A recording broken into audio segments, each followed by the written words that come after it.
Hello, friends. Welcome to this special episode of our today's podcast. So, today we have the privilege of engaging with one of the Gujarat remarkable and accomplished visionary leader with us. Today we have absolute honor to invite sir, Shri G.R. Aloria sir, 1981 batch IS officer, former Chief Secretary of Gujarat. Sir, I welcome you for this podcast. Thank you. Thank you very much. So, sir is basically from Jaipur, Rajasthan, where he is having the remarkable career and spans over the decades of dedicated service in various pivotal roles. Now, he has played pivotal role from superintendent, assistant collector in the Rajkot to the principal secretary of urban development, additional chief secretary of home, and eventually chief secretary of Gujarat. So his journey reflects a commitment to excellence and innovations and the public welfare. So he has held the leadership positions such as Commissioner of Transport, Vice Chairman, MD of GSRTC and MD of Sardar Sarovar Narmada Nigam Limited. His contribution to the urban housing, transportations and transformative Sardar Sarovar Narmada initiative has been instrumental in shaping Gujarat progress. So today we will explore his enriched experience, insights into the public administrations and government industry collaborations, green transportations and so let's begin the conversation with sir. So sir, my first question to you about your journey across the departments. आपने इतने सारे departments की आपकी journey रही है. So you become IS officer in 1981. So आपको क्या लग रहा है sir? What are the challenges and opportunities that has come to your career? Basically अगर आप देखें तो कोई भी आज हिंदुस्तान में सबसे बड़ी टफ से टफ कॉम्पिटिटिव एग्ज़ाम है सिविल सर्विस की, और ज़्यादातर लोगों का, हमारे युवाओं का ऐसा होता है कि हम भी सिविल सर्विस ज्वाइन करें। इसमें दो चीज़ रहती है कि एक तो आपका जो करियर है ना, एडवांसमेंट टाइम टू टाइम होता है, और दूसरा ये होता है कि आपको अलग अलग जगह काम करना पड़ता है। तो हर जगह के अलग अलग चैलेंज होते हैं, अलग अलग जगह के अवसर होते हैं, और आप पब्लिक के लिए कुछ करके दिखा सकते हैं। तो जैसे हमारा सिलेक्शन होना, उसके बाद में 2 साल हमारी ट्रेनिंग होती है। एक पहली ट्रेनिंग होती है मसूरी में, उसे फंडामेंटल कोर्स कहते हैं, जिसमें बेसिक चीज़ें पढ़ाई जाती है। फिर हमें ज़िले में भेजा जाता है कलेक्टर के अंडर में, वहाँ पर तलाटी से लेकर और आगे revenue, police, district administration, treasury और हर एक जो ऑफिसर हैं ज़िले में, उनसे हमारा इंटरेक्शन होता है। उसके बाद फिर से हम मसूरी जाते हैं सेकंड फेज़ के लिए कि भाई हमने क्या फील्ड में सीखा, और उसके बाद में हमारी फर्स्ट पोस्टिंग जो है असिस्टेंट कलेक्टर और सब डिविजनल मजिस्ट्रेट के रूप में पोस्टिंग होती है, और फिर धीरे धीरे सीनियर स्केल, उससे ऊपर प्रमोशन होते होते फिर एज के हिसाब से कोई प्रिंसिपल सेक्रेटरी रिटायर होता है, कोई एडिशनल चीफ सेक्रेटरी रिटायर होता है, और उनमें से एक आदमी चीफ सेक्रेटरी बनता है। सर, तो आपको क्या लग रहा है सर, कितने चैलेंजेस आपके सामने आए होंगे चीफ सेक्रेटरी बनने से पहले? Definitely it was not easy task for you, so what are the challenges, की चैलेंजेस आप जिसको यहाँ पे जिक्र करना चाहोगे? सबसे बड़ा तो उस ज़माने में तो ऐसा था कि आज जो इंटरनेट है या हमारे पास जो सुविधाएं हैं, वैसी सुविधाएं तो होती भी नहीं थी। दूसरा ये होता है कि अर्बन में फिर भी पेपर, न्यूज़पेपर मिल जाते हैं, आप जो है लाइब्रेरीज मिल जाते हैं, प्रोफेसर होते हैं, लेकिन हमारे जैसे जो रूरल बैकग्राउंड के लोग आते हैं उनके लिए तो बड़ी दिक्कत हो जाती है, स्पेशली जब आपके घर में कोई ऑफिसर नहीं हो। तो मेरे साथ भी वही बना, लेकिन हमारे पिताजी का थोड़ा सा ये था कि भाई आप थोड़ा सा मेहनत करिए, अच्छे स्टूडेंट हो तो आप आईएएस में आ सकते हो। लेकिन दुर्भाग्य से क्या हुआ कि हमारे फादर बीमार हो गए, सपोर्ट नहीं हुआ, तो फिर मैंने सर्विस ज्वाइन कर ली, और सर्विस ज्वाइन करते हुए ग्रेजुएशन किया, और फिर मैंने फर्स्ट चांस में आईएएस क्लियर किया। Really sir, remarkable journey that you have for becoming IAS officer. ये कितने सारे लोगों और युवाओं का ड्रीम रहता है और बहुत सारे लोग ये अचीव नहीं कर पाते हैं। सो ये पर्टिकुलरली 1981 में आईएएस ऑफिसर बनना itself is like divine blessings of God and your efforts has combined and you have become the chief secretary as well. Sir आगे ग्रीन एनर्जी की बात करें, ग्रीन ट्रांसपोर्टेशन की बात करें तो अभी बहुत ज़्यादा लोग सस्टेनेबिलिटी बातें कर रहे हैं। ग्रीन ट्रांसपोर्टेशन बहुत ज़्यादा इमर्जिंग कांसेप्ट है। आपको क्या लग रहा है sir, green transportation in context of India and Gujarat ये कैसे प्रिवेल कर रहा है और आगे आने वाला जो समय है उसमें ये कैसे ग्रोथ ओरिएंटेड सेक्टर है? देखिए, हमारा सबसे बड़ा दुर्भाग्य ये है कि public transport has been neglected और उससे ये हो रहा है कि प्राइवेट ट्रांसपोर्ट बढ़ा है। अब प्राइवेट ट्रांसपोर्ट बढ़ने से क्या होता है कि सड़कों पे कंजेशन हो गया है, क्योंकि एक आदमी एक गाड़ी लेके निकलता है, जबकि एक बस 40-45 लोगों को लेके निकलती है। अगर एक मेट्रो ट्रेन है या दूसरी जिसको रैपिड ट्रांजिट सिस्टम होते हैं, तो उसमें मास लोग ट्रेवल कर सकते हैं। तो शुरू में तो हमारा ये था कि हम लोग कार्बन फ्यूल्स पे चल रहे थे कि डीजल और पेट्रोल। वहाँ से फिर गुजरात में first we switch to the CNG buses. जब मोदी साहब यहाँ चीफ मिनिस्टर थे तो हमने हमारी बसों को सीएनजी में कन्वर्ट करवाया और अहमदाबाद के तमाम ऑटो रिक्शा को सीएनजी में कन्वर्ट करवाया। तो ये हमारा एफर्ट्स था। अब धीरे धीरे ये हो रहा है कि भाई इलेक्ट्रिक व्हीकल की ओर से हम स्विच करें। पहले टाइम में ये भी था कि बिजली नहीं थी, लेकिन अब सोलर सिस्टम की वजह से इतना सारे हमारे एनर्जी, अब धीरे धीरे हम एनर्जी सरप्लस हो रहे हैं। तो मुझे लगता है कि धीरे धीरे हम उस ओर बढ़ रहे हैं कि ग्रीन एनर्जी की तरफ से। अब लेटेस्ट जो रिसर्च आ रही है कि हाइड्रोजन एनर्जी, और मुझे लगता है कि वो एक बहुत बड़ा ट्रांसफॉर्मेशन होगा इस एरिया में और बहुत बड़ी क्रांति लाएगा।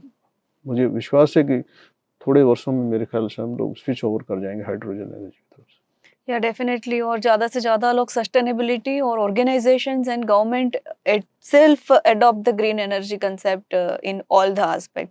सर साथ साथ में डिजिटल एरा का युग है, डिजिटल गवर्नेंस की बात करें तो म्यूनिसिपैलिटी की बात करें तो अभी फॉर एग्जांपल जो न्यू डिस्ट्रिक्ट जो अभी है उसमें भी अभी नगर पालिका से महानगर पालिका का उनको ये मिला है गुजरात में। सर उसके बारे में, और डिजिटलाइजेशन जो म्यूनिसिपैलिटी है और ज़्यादा से ज़्यादा लोगों तक जो गवर्नमेंट की योजनाएं है वो सारी पहुंचे, उसके लिए सर आपका क्या अभिप्राय है? देखिए, हमारे समस्या क्या होती है सरकार में कि ये सिस्टम ड्रिवन कभी कभी नहीं होता है, व्यक्ति इंडिविजुअल ड्रिवन होता है। सपोज मुझे इंटरेस्ट है तो मैं उसको ड्राइव करूंगा, लेकिन पिछले कुछ सालों से अब ये फीलिंग आ गई है कि नहीं, पूरा सिस्टम ही ड्रिवन होगा और सारे जो हमारे रिकॉर्ड्स हैं वो डिजिटाइज होंगे, सारे प्रोसेसेस जो हैं वो ई गवर्नेंस पे चले जाएंगे। मैं अपनी बात करूं तो सबसे पहले मैं राजकोट में म्यूनिसिपल कमिश्नर था, हमने हमारे टैक्स का फर्स्ट टाइम हमने कंप्यूटराइजेशन किया, ऑक्ट्रॉय का हमने कंप्यूटराइजेशन किया। उसके बाद में बड़ौदा में हमने वही ट्रांसफॉर्मेशन किया और सूरत में तो बहुत बड़ी हमने क्रांति की मेरे टाइम में। और सूरत आज जो दुनिया के अच्छे म्यूनिसिपल कॉरपोरेशन में से, उनमें से सूरत म्यूनिसिपल कॉरपोरेशन का नाम आता है। आप वहाँ के सिटी सिविक सेंटर देखिए कि जहाँ जनता को धक्का नहीं पड़ेगा, वहाँ वहीं पर सारा आपका 1 पॉइंट पर आपका सॉल्यूशन होगा। They are the one of the best. तो ये डिजिटाइजेशन है, ई गवर्नेंस है, इसमें मुझे लगता है कि हम लोग पहुँचे हैं करीब 60-70% पे, लेकिन मुझे लगता है कि बहुत काम करना बाकी है। आप रेलवे में देखिए बहुत सुविधा हो गई, आप डीजी यात्रा देखिए, बहुत सारे एग्जाम्पल्स हैं कि जो सिटीजन्स की लाइफ को आरामदायक बना रहे हैं। और ऑनलाइन जो है वो एक्सेस कर सकते हैं या अपलोड कर सकते हैं या डाउनलोड कर सकते हैं, कोई भी ट्रांजेक्शन कर सकते हैं। तो मुझे लगता है कि आने वाला युग जो है ये उसी दिशा में हमें बढ़ना पड़ेगा। सही बात है, डिजिटाइजेशन हर एक सेक्टर में आ रहा है और ज़्यादा से ज़्यादा लोग टेक्नो से भी बने और साथ-साथ में ये जो सारी डिजिटल माध्यम से जो योजनाएँ हैं, उसका भी बेनिफिट ले, वो भी बहुत ही ज़्यादा ज़रूरी है। साथ-साथ में सर अफोर्डेबल हाउसिंग की बात की जाए तो अफोर्डेबल हाउसिंग हर एक जो भी मध्यम परिवार है, वो सबका सपना रहता है कि एक महल हो सपनों का, एक अपना घर हो। अफोर्डेबल हाउसिंग के लिए भी गवर्नमेंट बहुत सारे इनिशिएटिव्स ले रही है। आपका क्या अभिप्राय है सर, अफोर्डेबल हाउसिंग में गवर्नमेंट की योजनाएं हैं उसमें बहुत ज़्यादा और भी कुछ करना बाकी है, या how the India is adopting, और ये जो विकसित भारत का भी जो सपना है, वो कैसे साकार होने वाला है? मैं आपको अपनी बात बताता हूँ कि फर्स्ट टाइम मैं जब इंग्लैंड गया तो लेस्टर में हम लोग गए थे और लेस्टर में हमने देखा कि वहाँ कोई भी होमलेस नहीं है। वहाँ की जो सिटी गवर्नमेंट है वो जो है मकान बना के लोगों को दे रही है, specially those who can not afford.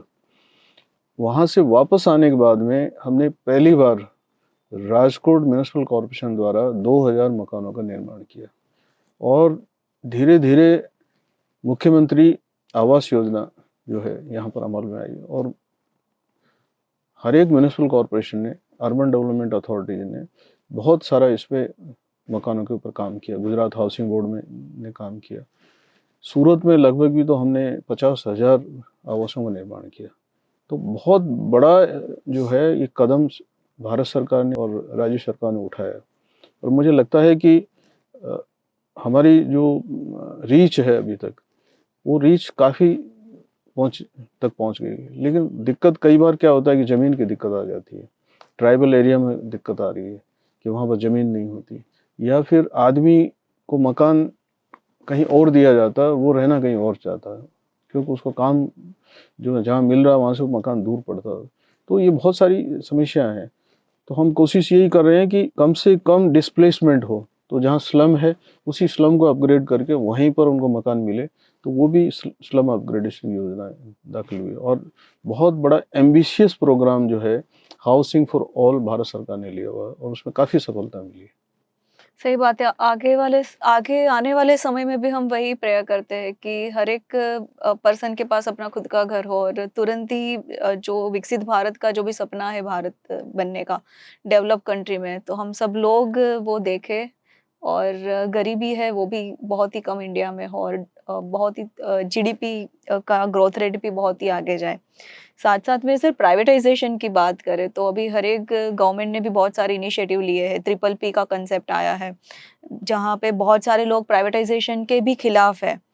But बहुत सारे सेक्टर में ऐसा है कि प्राइवेटाइज़ेशन बहुत ही अच्छा परफॉर्मेंस भी कर रही है। सर प्राइवेटाइज़ेशंस, हाउसिंग सेक्टर, साथ-साथ में एजुकेशन सेक्टर में भी ये प्राइवेटाइज़ेशंस का जो कांसेप्ट अभी आया है, तो उसके लिए सर आपका क्या अभिप्राय है? नहीं, देखिए ऐसा है कि जनता का जो एक ऐसी अपेक्षा है कि हर काम सरकार करे, तो सरकार हर काम कर नहीं सकती है। सरकार की इच्छा बहुत होती है क्योंकि हमारा जो पूरा कंसेप्ट ही सरकार का है कि वेलफेयर स्टेट का है, तो लोगों को जो है अच्छे में अच्छी सुविधाएं मिले, लेकिन रिसोर्सेज इतने होते नहीं हैं। आप कितना टैक्स डालेंगे अल्टीमेटली, अब क्योंकि सरकार के पास पैसा टैक्स से ही आता है और टैक्स जनता ही देती है। अब जनता के पास होगा ही नहीं तो देंगे कहाँ से? तो इसलिए ये जो पब्लिक प्राइवेट पार्टनरशिप का कंसेप्ट आया, तो मुझे लगता है कि वो कुछ एरिया में ठीक है, कुछ एरिया में उसके विपरीत भी परिणाम आ रहे हैं। जैसे हमने टेलीकॉम में हमने देखा कि आज हमारी टेलीकॉम जो सर्विसेज है इतनी अफोर्डेबल हो गई, इतनी चीप हो गई और यूज़र फ्रेंडली हो गई। एनर्जी में आप देख लीजिए जो इलेक्ट्रिक सेक्टर में, उसमें भी काफ़ी सक्सेसफुल रहा, लेकिन कुछ एरिया में अभी भी वो सक्सेसफुल नहीं हो रहा। तो उसके चैलेंजेज हैं और मुझे लगता है कि पॉलिसी लेवल जो भी पॉलिसी मेकर्स हैं वो सारे इस बात से वाकिफ़ हैं कि इनमें किस तरह का सुधार किया जाए और किस तरह प्राइवेट इन्वेस्टमेंट लाया जाए। लेकिन जो कोर एरिया, बेसिक एरिया, जैसे जनता को पीने का पानी देने का है या ट्रांसपोर्ट की सुविधाएं हैं या जैसे गरीब और मध्यम वर्ग के लिए एजुकेशन है, हेल्थ है, तो ये एरिया अभी भी मुझे लगता है कि वहाँ पर सरकार को खड़े रहना चाहिए लोगों के साथ। सही बात है और साथ-साथ में सर ग्लोबल एस्पायरेशंस की बात करें कि now everyone wants to make go global और हर एक कंट्री ग्लोबल रहना चाहती है। पैन इंडिया में तो प्रेजेंस होए स्टेट वाइज़ की। उसके साथ-साथ में हर एक कंट्री दे आर विशिंग कि बहुत ही ज़्यादा एफडीआई भी कंट्री में आए और ग्लोबल फुटेज पे अपनी कंट्री का एक नाम हो। तो अभी जैसे ओलंपिक 2036 का भी जैसे हमने विज़न रखा है, साथ-साथ में भी जी20 भी गुजरात ने होस्ट किया था। तो considering all these aspects sir आपको क्या लग रहा है कि गुजरात का आने वाला फ्यूचर और ये जो सारी ग्लोबल इवेंट्स है वो गुजरात में कैसे होने वाली है या फिर उसमें क्या ऑब्स्टेकल्स रहेंगे? तो एक तो हमें ये समझना पड़ेगा कि अब जो है, अब दुनिया बॉर्डरलेस हो गई है कि आज आप कुछ कदम उठा रहे हैं वो मेरे पे इफेक्ट हो रहा, मैं जो कदम उठाऊं आप पे इफेक्ट हो रहा। तो एक देश या एक प्रदेश की कोई भी घटना है वो दूसरे देश प्रदेशों में इफेक्ट कर रही है। So the world has become a global village. उसमें उनकी जो ट्रेड पॉलिसीज हैं या व्यापार है या विदेश नीति है या डिफेंस है, वो दूसरे देशों को इफेक्ट कर रही है। अभी ये है कि जो अंडर डेवलप्ड कंट्रीज हैं या डेवलपिंग कंट्रीज है, भारत जैसे देश जिसमें हमारी सबसे ज़्यादा युवा पॉपुलेशन है, उन लोगों की नेचुरली ऐसी अपेक्षा रहती है कि हम जो है अच्छी तरह सेटल हो जाए, हमारा करियर भी बढ़े और फ्यूचर में हमें चाहे बिजनेस अपॉर्चुनिटीज़ हो या हमारा करियर एडवांसमेंट हो, उसके लिए हमें जो है फॉरेन कंट्रीज़ में जाते हैं एजुकेशन सिस्टम की वजह से या रोज़गार की अपॉर्चुनिटी की वजह से। उसी हिसाब से फॉरेन कंट्रीज़ का जो है इन्वेस्टमेंट अंडर डेवलप्ड कंट्रीज़ में और डेवलप्ड कंट्रीज़ में आता है। उसका कारण ये होता है कि रिसोर्स हमारे पास है, मैन पावर हमारे पास है, तो कैपिटल वहाँ से आता है। So capital plus our local resources together they are good for the economy. सही बात है सर, आपने बहुत ही अच्छे से इसका आंसर दिया है और साथ-साथ में सर आपका करियर काफ़ी स्ट्रॉन्ग रहा है। टू अभी बात करें तो 1981 से लेके आपने जो भी आपके अचीवमेंट्स हैं, इतने सारे डिपार्टमेंट्स में आपने की रोल प्ले किया है। तो जो भी यूपीएससी एस्पायरेंट्स है या यूथ के लिए सर स्पेसिफिकली आप क्या एड्रेस करना चाहोगे उनको? एक तो मैं थोड़ा स्पष्ट कर देना चाहता हूँ, जो यूनिवर्सिटी और कॉलेजेस के एग्ज़ाम है, उससे यूपीएससी के एग्ज़ाम का पैटर्न थोड़ा-सा अलग होता है। यूपीएससी में जो है हमारे पैटर्न्स चेंज होते रहते हैं। पहले कुछ 5 पेपर ऑप्शनल होते थे, फिर हमारे टाइम में 2 ऑप्शनल होते थे, अभी 1 ऑप्शनल कर दिया है। सवाल ये है कि उसका जो है लोग आजकल पढ़ लिख लेते हैं, जनरल नॉलेज भी होता है, लेकिन इस पर्टिकुलर सर्विस में ये देखा जाता है कि कोई भी चीज़ के बारे में आप कितना अवेयर हैं, आपका जजमेंट कैसा है, आप जुडिशियस हैं, आप बैलेंस व्यू ले रहे हैं या नहीं ले रहे हैं, आपका परसेप्शन कैसा है। ये सारी चीज़ें जैसे इंटरव्यू वगैरह में होता है, तो वो जनरल नॉलेज टेस्ट करने के बजाय उसमें कितना मटेरियल है, कौन-सी सिचुएशन में कैसे रिएक्ट करेगा और क्या डिसीजन होगा, whether it is good for the society, whether good for the country, और ये सारी चीज़ें इसमें देखा जाता है। तो no doubt it's very challenging, exam जो बड़ी चैलेंजिंग है। लेकिन मुझे लगता है कि अगर थोड़ा-सा हमारे जो फ्रेंड्स हैं, young friends, if they take some guidance from the coaching classes, plus इसमें फ़ोकस्ड रहना पड़ता है। क्योंकि जनरल नॉलेज उतने पेपर हैं कि, और जनरल नॉलेज से इतनी दुनिया है, यहाँ से आसमान तक है, अब कितना पढ़ोगे, कितना नहीं पढ़ पाओगे। तो उसमें आप सभी को सब चीज़ें आती नहीं है, लेकिन जिनको रियली इस समाज की सेवा करनी है या देश की सेवा करनी है, तो मैं तो मानता हूँ कि इस सर्विस से सेवा के अलावा दूसरी कोई बेटर सर्विस नहीं है इस देश में, जो इस देश के लिए, समाज के लिए कुछ कर गुजर सके। सही है। साथ-साथ में सर जो अभी यूथ है उन लोगों को करियर के लिए काफ़ी डिस्टर्बेंस रहता है कि they are very much confused कि कौन से करियर पाथ में जाए। यूपीएससी में ज़्यादा टफ रहता है तो उसमें टाइम हो जाता है। जैसे सीए जैसी फील्ड है उसमें भी वो लोग सोचते हैं कि बहुत ज़्यादा अटेम्प्ट लगते हैं, so they are the toughest. So career के लिए आप सर उनको क्या एक मैसेज देना चाहोगे? ये हमारे जो एक पेरेंट्स का बहुत प्रेशर रहता है। एक्चुअली पेरेंट्स कई बार कहते हैं बच्चा डॉक्टर होना चाहिए, आईएएस होना चाहिए, फलाना होना चाहिए, सी होना चाहिए। तो पहली बात तो मेरी तो रिक्वेस्ट है पेरेंट्स से कि जो आपके बच्चे में उसकी क्या इच्छा है। कभी भी बच्चे को ये नहीं पूछा जाता है कि actually what you want to become. अगर उसको डॉक्टर बनना है या पायलट बनना है या आईएएस बनना है या और कुछ करना है, हम लोग कभी भी उससे कंसल्ट नहीं करते। हमारी यही इच्छा रहती है कि भाई हमारा लड़का ये बन जाए, वो बन जाए, तो उससे एक उसके ऊपर प्रेशर आ जाता है, नंबर 1। दूसरा ये है कि जिनको पैशन है कोई भी चीज़ का, सपोज़ किसी को पैशन है पायलट बनना, तो फिर वो उसी पैशन को उसको परस्यू करना चाहिए। किसी को सिविल सर्विस करना है, तो उसको वही परस्यू करना चाहिए। लेकिन कई बार ये होता है कि कॉम्पिटिशन इतने टफ होते हैं, तो आपके पास प्लान बी और प्लान सी भी होना चाहिए कि plan A fails then you should have plan B and plan C. तो फिर उसको उतना फ्रस्ट्रेशन आएगा नहीं, otherwise he will get frustrated. तो वेरी मेरी तो ट्रू। यही सलाह है कि we must work on plan A B and C, and we also request कि जो पेरेंट्स हैं ना, वो बच्चों पे इतना प्रेशर डालें नहीं कि वो रैंक करें। उस रैंक की वजह से lot of children are committing suicide, depression में चले जाते हैं, और उनके करियर भी उनका बर्बाद हो जाता है, लाइफ भी बर्बाद हो जाती है। मैंने भी ये भी देखे हुआ।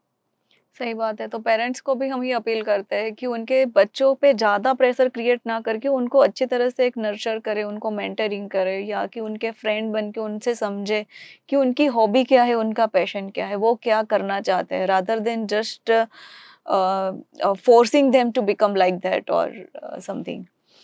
Definitely, sir. Now I have some surprise round for you. हाँ जी, So जरूर I will sir. ask some quick questions, sure and you have to give the instant answer for that. Sure. Who is your role model? किसको हमारे आप ज्यादा follow करना चाहोगे? हमारे role model तो बहुत सारे हैं, तो lot of role models, particularly जो भी हमारे शिवाजी हैं, महाराणा प्रताप हैं, या जो बड़े बड़े थिंकर्स हैं, वो लोग हमारे role model. Okay.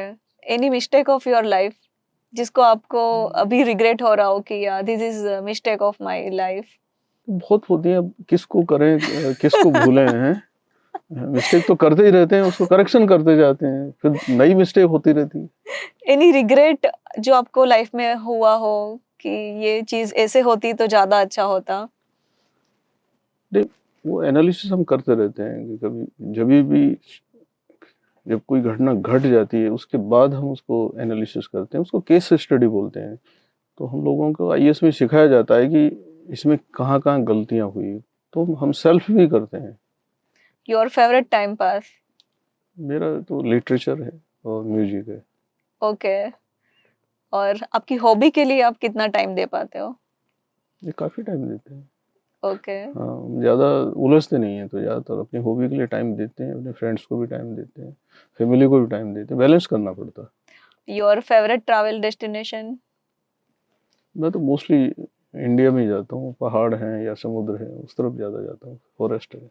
Your punch line जो आप ऑलवेज रिपीट करते हो या ज्यादा बोलते हो when you are feeling nervous, और आपको कुछ तो ऐसा क्या चीज है जो आपको ऑलवेज मोटिवेट करती हो? नहीं, मैं तो कभी नर्वस वर्वस फील करता नहीं, लेकिन मैं बाकी लोगों से ये कहूँगा कि जो है, रात गई सो बात गई, और हर रात के बाद सुबह आएगी। तो इसलिए एक कविता थी जो उसने मुझे बहुत इंस्पायर किया, और मतलब हमेशा मुझे अभी भी आगे बढ़ने की प्रेरणा देती है।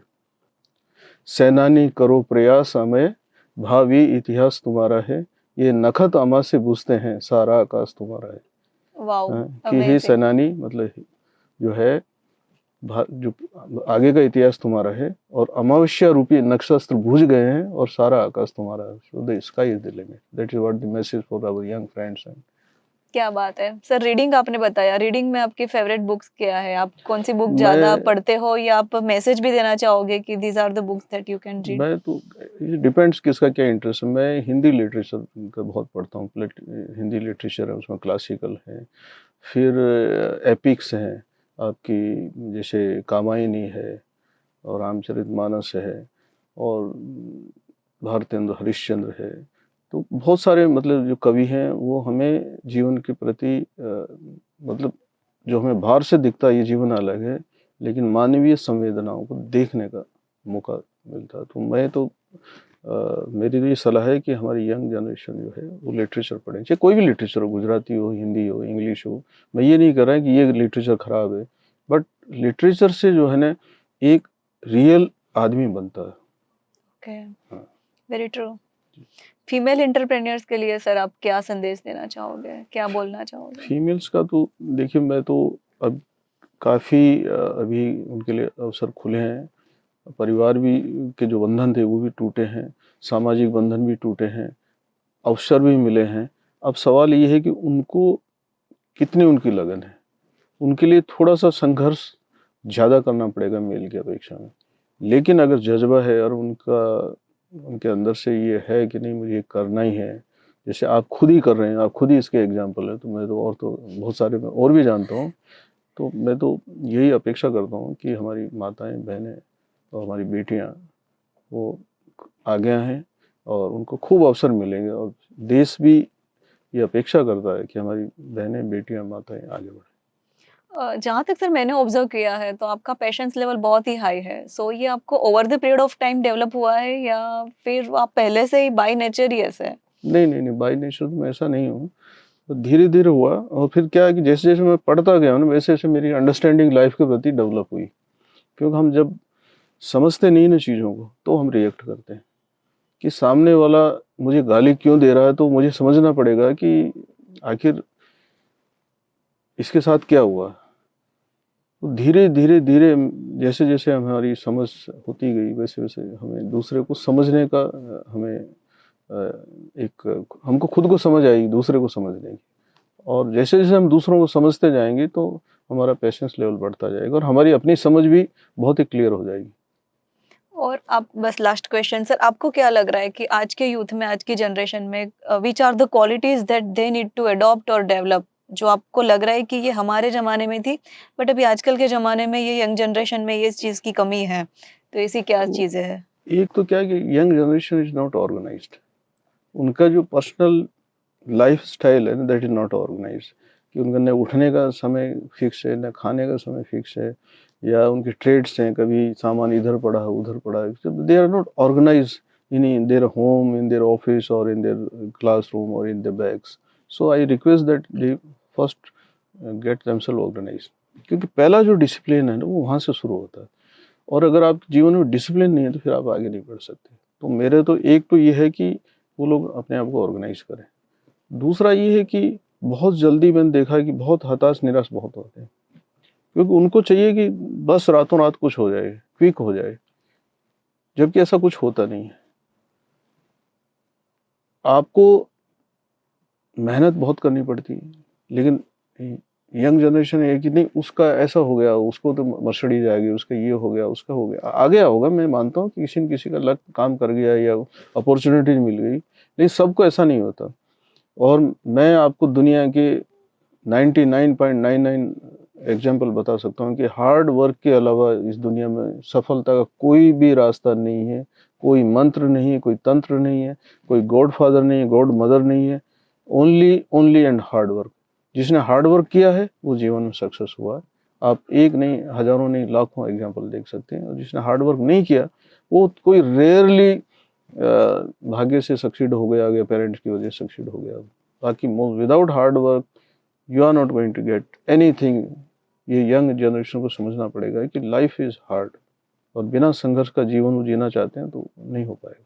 और स्पेशली जो स्टूडेंट्स लाइफ में है, जो स्टूडेंट्स है, जो स्टडी कर रहे हैं, उनके लिए सर आप क्या मैसेज देना चाहोगे? अभी एक नया फैशन तो ये हो गया कि ट्यूशन वाला एक बड़ा, बच्चों के इतना प्रेशर हो गया है। अभी मैं मेरे अपने पोते के बारे में बताऊं तो वो स्कूल जाता है, 8 घंटे तो स्कूल में रहता है, फिर उनको कहा कि एलन में 4 घंटे का ट्यूशन कराएंगे। तो मैंने कहा भी 8 घंटे 4 घंटे वो कब खेलेगा, कब खाएगा, कब सोएगा, कब वो होमवर्क करेगा स्कूल का, कब ट्यूशन का होमवर्क करेगा। So I think what I suggest कि स्कूलों में भी सिलेबस बहुत हैवी कर दिया। तो सरकार को भी ये जो नई एजुकेशन पॉलिसी में भी हम कहते हैं कि हर बार की बोला हम उसका बस्ता हल्का करेंगे, लेकिन वो भारी होता जा भारी रहा होता है। जा रहा है। ये बड़ी बहुत ही विडम्बना है।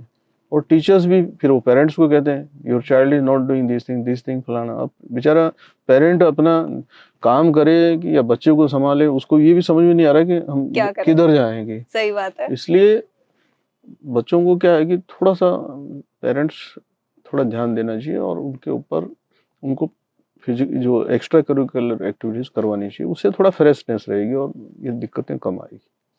सही बात है सर, आपने बहुत ही अच्छे से और शॉर्ट एंड स्वीट में आंसर दिए हैं यूथ के बारे में, वुमेन एंटरप्रेन्योर्स है, किड्स स्टूडेंट्स के बारे में, लाइफ में क्या अप्रोच रखना चाहिए, हार्ड वर्क कितना मैटर करता है, और over the period of time your success और आपकी अपॉर्चुनिटीज, आपने कैसे चैलेंजेस को पार किया है। So once again sir, thank you so much for coming on this episode, and this is the first official episode that I am announcing. So once again sir, thank you so much for Thank coming. you also for inviting me and giving me an opportunity to reach to your audience. और मेरी तो यही अपेक्षा है कि सबका कल्याण हो और हमारा देश समाज तरक्की के रास्ते पे चले। हमारा सबका प्रयास यही होना चाहिए और शायद यही हमारा प्रयास है, हम सब मिलके एक होके आगे बढ़ें। Thank you once again all. Thank you. Thank you.